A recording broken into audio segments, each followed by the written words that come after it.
kormeerkan badhasaabku waxa uu ahaa mid uu ku iftiiminayo xaaladda dad iyo dunyo ee degmooyinka gobolka Togdheer.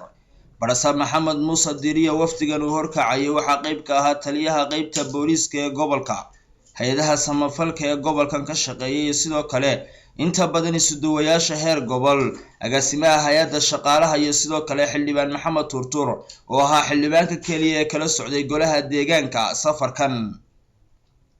degmada Waraabeeye oo uu safarkiisa ka bilaabay ayaa waxa uu gudaheeda ku maray socod lug ah isagoo guud ahaan indheeyay xaaladda degmadaasi Waraabeeye. waxa uu intaasi kadib xadhiga ka jaray badhasaabku xafiiska maamulka iyo xarun caafimaad oo dadka deegaanka reer Waraabeeye ay dhisteen. badhasaabka gobolka Togdheer Maxamed Muuse Diiriye ayaa waxa uu u ballan qaaday in guud ahaanba wax badan laga qaban doono baahiyahooda. intaasi kadib gudoomiyaha gobolka Togdheer iyo wafdigiisu waxay u kicitimeen dhinaca degmada Duruqsi oo ku taala soodinta u dhaxaysa Somaliland iyo Ethiopia.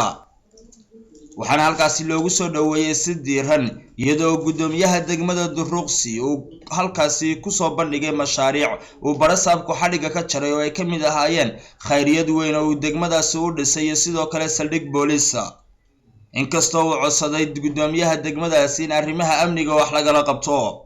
xildhibaan Maxamed Turtur iyo badhasaabka gobolka Togdheer ayaa iyaguna halkaasi hadallo ka soo jeediyay. anigoo ku hadlaya magaca gobolka طبعا waxaa soo la isku soo ururiyaan gudbin doona hadii la yiraahdo wixii gobol ahaan aanu tari karra aanu ka qaban karana ka qabanayna wixii aan u aragnay inaan qaban karayna aanu gudbin doona reportkiga taa idin ka ballan qaadaya. anigu maanta halkan anigoo aan maayarkii ahayn maxamed muraad iyo ninka la yiraahdo maxamed xasan jaamac xoday aan laakiin wakiilkoodii ahay baahiyaadka aad sheegteen waxbaanu qaadanaynaa.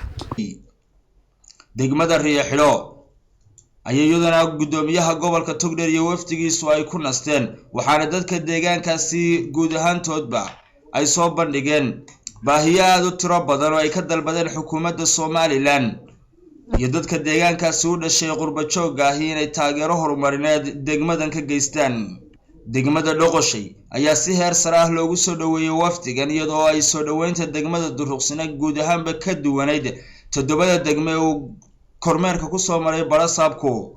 waxay ahayd soo dhaweyn aad u heer sareysa oo dadka iyo gaadiidka iyo guud ahaanba ay banaanka ugu soo baxeen si ay u soo dhaweeyaan wafdiga badhasaabka.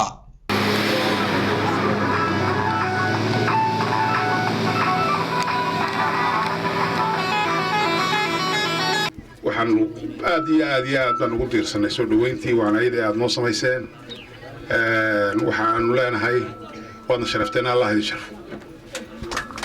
gudoomiyaha degmada Dhoqoshay ayaa guud ahaanba ka hadal baahiyo aad u tiro badan isagoo tilmaamay in baahiyahooda intii badneed ay hore u kafaysay dawladda iyo dadka deegaanka oo iskaashanayay.